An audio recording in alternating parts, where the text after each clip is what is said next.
A very important stock that making news flow since yesterday evening. That's Laxmi Vilas Bank. Shakti Sinha, director at Laxmi Vilas Bank, is now with us. Shakti, thanks so much for taking out time for us. The news flow doesn't really seem to be good. There is a moratorium of 1 month, then a draft merger scheme with DBS. Can you talk to us and address the concerns that a lot of clients of Laxmi Vilas Bank will be having at this moment? Also, a lot of stakeholders. Absolutely. Thank you for giving this chance. This did come as a surprise to us, though the bank is in trouble, has been in trouble for some time now. Things have started improving slowly. Our recoveries have improved. Our depositors have started coming back. At this moment, for one, the bank is flush with liquidity. Our liquidity coverage ratio is at 240% as against the requirement of 100%.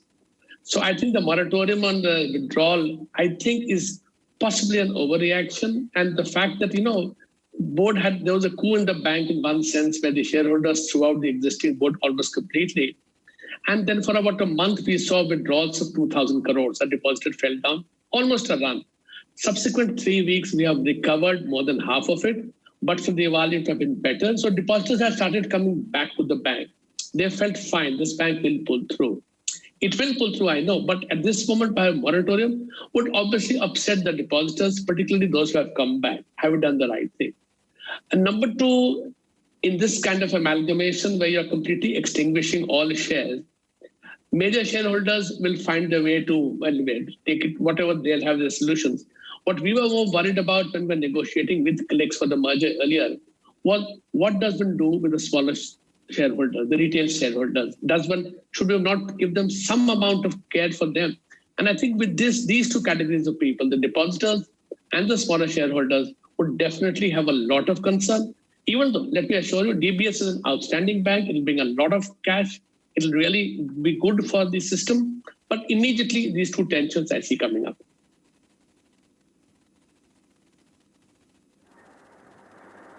Right. When you talk about, the bank has healthy liquidity, but despite that, you saw some withdrawals or run of deposit of around 1,500, 2,000 crores. What was the immediate fundraising requirement because of which this moratorium probably came in? We were looking at raising 2,000 crore plus, at least 1,500 crores immediately, 500 through a rights issue, which will give us, but ultimately 2,500 is possibly the right number to make the bank not only liquid in the sense of attaining its capital adequacy ratio of 8.875, but also allowing the bank to then resume operations. Because of the preventive correct action PCA order of September last year, the bank's loan books has been shrinking from 21,000 crores. It has fallen to under 14,000 crores. But to survive, you have to come back on the growth path. That would come once you satisfy your adequacy requirements and have something left over to then grow your business. So I think the DBS merger of 2,500 crores would allow the bank, the network at least, the bank won't survive, but the existing network would then recover and take off again. That's the kind of figure we're looking at, 2,500 crores.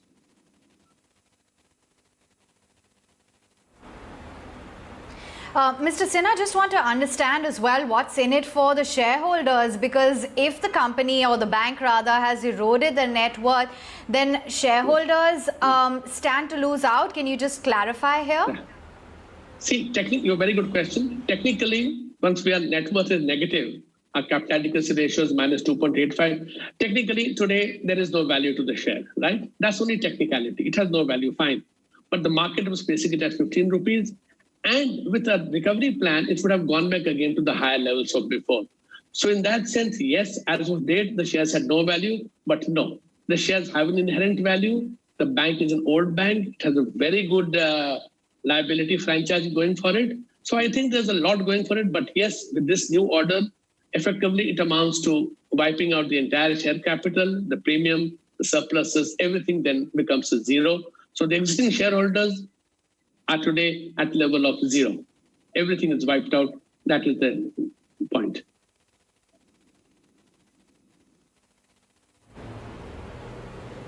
Okay.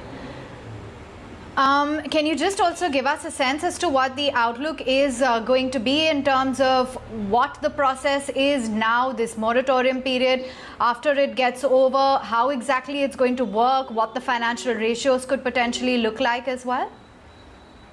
Very quickly, before that, we were given charge in this bank end of September. In 52 days, we saw that our recoveries, NPA recoveries from the NPA and to upgradation had already hit 50 crores. And we had sorted out one-time settlements of 150 crores plus. So we would see at least 200 crores plus coming back, which would write back into the capital. So in that sense, already we were on that track. Now with the moratorium, it gives a shock temporarily, but I guess the new administrator and the RBI would realize that moratorium possibly is not required. Hopefully they would scale it down and allow depositors to operate their accounts normally. And then with the merger process, it's a very difficult process. The bank, as I said, is inherently liquid, but yes, it doesn't have the reserves. Its capital adequacy ratio is negative. So with that money coming in, it will enable the bank to attain the level of, as I said, minimum of 8.875 as soon as the money starts flowing in from DBS. But the process, I think, is not likely to take anything less than 6 months. So adequate provisioning is there. As I said, we're very comfortable in all those sense. Our provisioning is at 80%. Earlier it was 70% 6 months ago, now it is 80%. So all those ratios are very comfortable as the bank is concerned. It was stuck thanks to the legacy of NPAs, and that was really pulling it down, And the NPAs have also come down. In the 3 months, it has come down from 25.4% to 24.5%, which is not insignificant. So I think it will be going forward. I would be very confident that the system would really come back to normalcy very soon.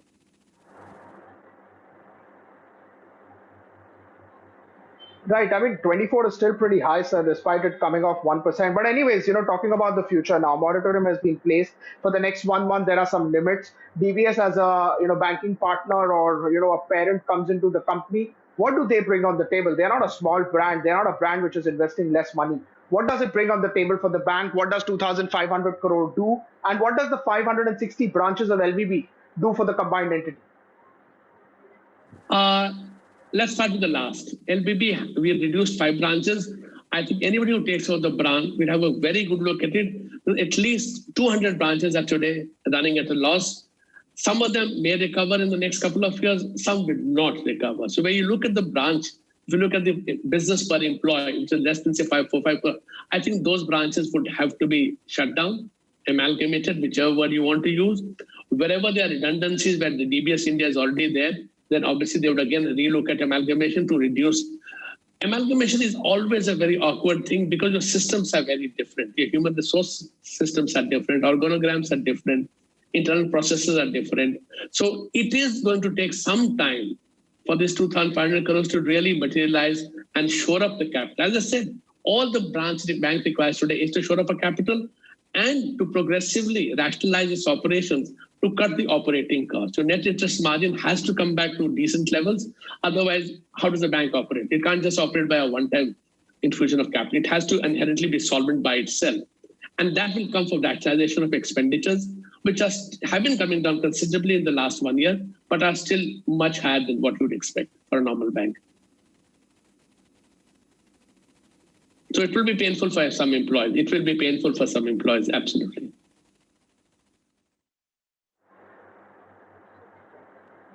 Right. Thank you so much, sir, for taking our time for us. All the best for the future. Of course, it's an important development when you talk about the banking sector. Let's get some perspective from none other than Tamal Bandyopadhyay. He's been tracking banks for now ages. Tamal, thanks so much for taking our time for us.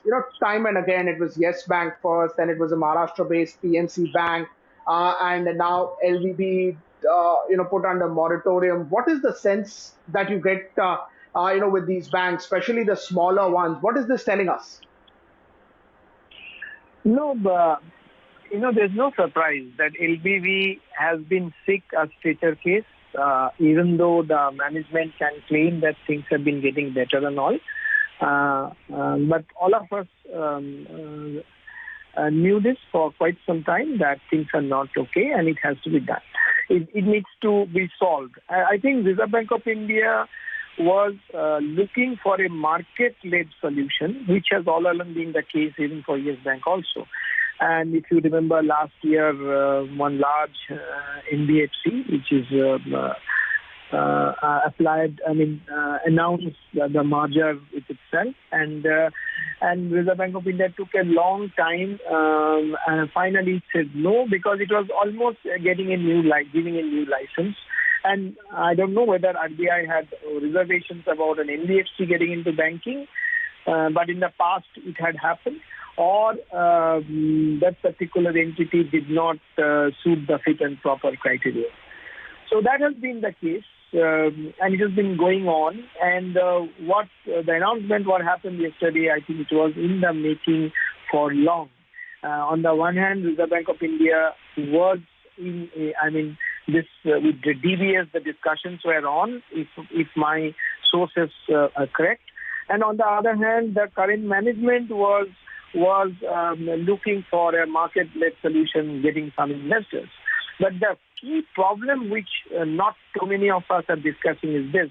This is a classic case of the promoters which should not be running the banks. I hate to use the word rogue promoters, but probably some of the promoters, they are not holding large stakes, but they were using the bank the way nobody should have been done.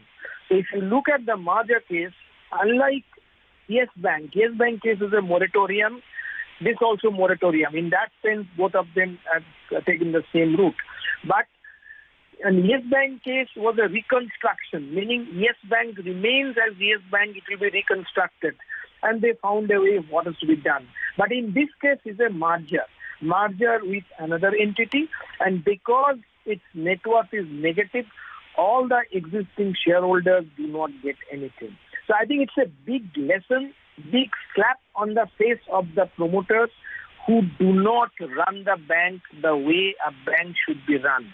So they deserve to be left on the street. They should not get anything out of it. So I think what we are seeing now, Reserve Bank of India is now experimenting in newer ways.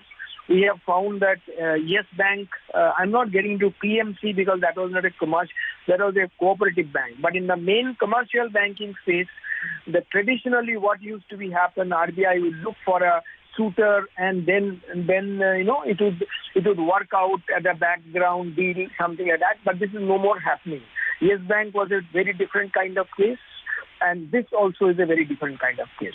And I have seen newspaper reporters talking about that DBS has come to the rescue of Laxmi Vilas Bank. RBI has used that. I beg to differ. I think it's a win. For DBS, it's an opportunity to grow in India, which it has been planning to do. And we can't call it a foreign bank because it's not a branch of DBS Singapore. It's a locally incorporated bank which has been planning to go in a big way in the retail segment. It is about 24 plus cities it has been present, etc. And now overnight it gets 560 branches, predominantly in southern part of the country. I think 85% in southern part of the country, and probably 50% is Tamil Nadu or somewhere else.